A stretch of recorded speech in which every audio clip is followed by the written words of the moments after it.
اوس نن راځو آی ډي باندې خبره کوو. صحیح ده. نو تیوري پرون موږ ویلي وو، خو زه بیا په یو نظر ورکوم. دغه زموږ سره کلاس و او وایي چې وټ از آی ډي. صحیح ده. آی ډي څه ته ویلی شي؟ خو اوس دا کلاس تقریبا دواړه یو بل ته لکه نږدې دي که نه. نو وایي چې کلاس از یوز ټو ګروپ مور دین ون ایلیمنټ. نو په کلاس کې موږ دا خبره کوو چې یو ایلیمنټ نه زیات ایلیمنټ موږ په کلاس کې کولی شو. کلاس به جوړ کې په هغې کې ته بیک ګراوند کلر اخیستلی شي، فونټ سایز اخیستلی شي، ټیکسټ ډیکوریشن اخیستلی شي، ټرانسفارمیشن اخیستلی شي. نو که په یو کلاس کې به ډېر ښه ایلیمنټ موږ کوو. خو د دغې اپوزیټ بیا وایي چې whereas an ID is used to identify a single element. په دې کې به زموږ سره صرف single element identify کیږي. A class selector is therefore used to style multiple HTML elements. مطلب چې په هغې باندې به موږ multiple هغه HTML چې کوم elements دي هغه به موږ څه کوو په سیم کلاس کې به زموږ سره یې. صحیح ده. while in ID selector is used to style one HTML element. د HTML یو element ته به دغه style موږ ورکوو. د example ته تاسو وګورئ ID example.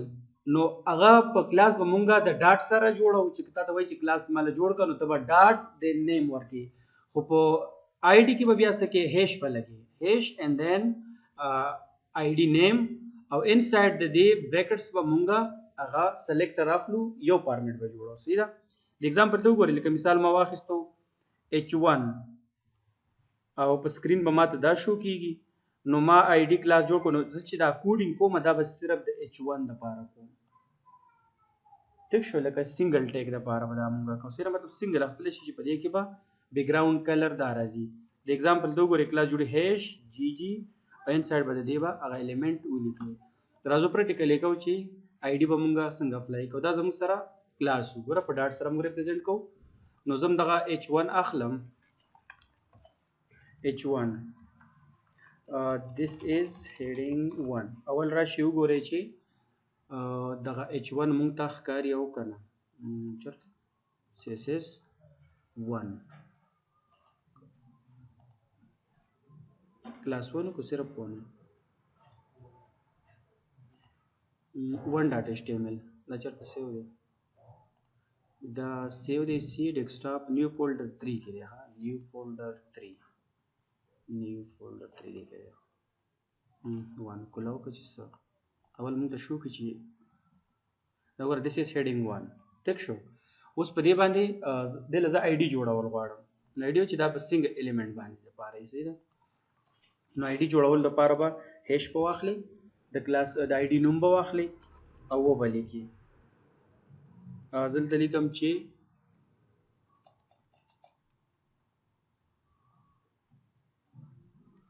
بیک ګراوند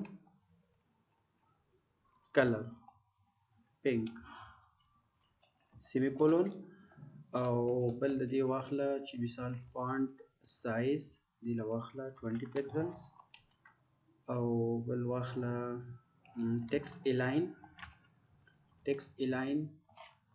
کوم ځای کې دې وي دا دې په سنټر کې وي. دا درې پورې دي کنټرول. نو اوس به څه چل وکړي، همدغې CSS HTML کوډ ته به راشي، انسایډ د دې به واخلئ. هلته به مونږ کلاس اخیستو، دلته به اوس واخلئ آی ډي از ایکول ټو نوم یې څه و ډي ډي. صحیح ده. دا سیو کا کنټرول اس او دا ریفریش کړئ. ولې so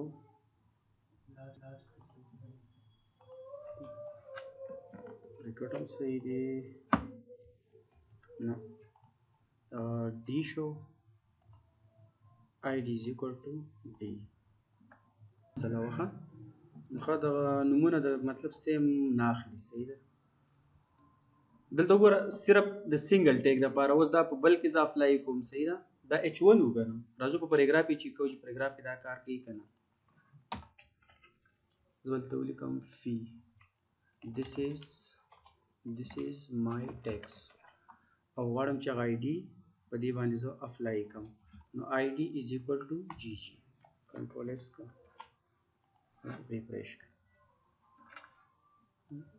automatic الاین سنټر بیک ګراوند کلر مطلب څونه تا پراپرټیز استعمال کړي هغه ټول په دې اپلای کیږي.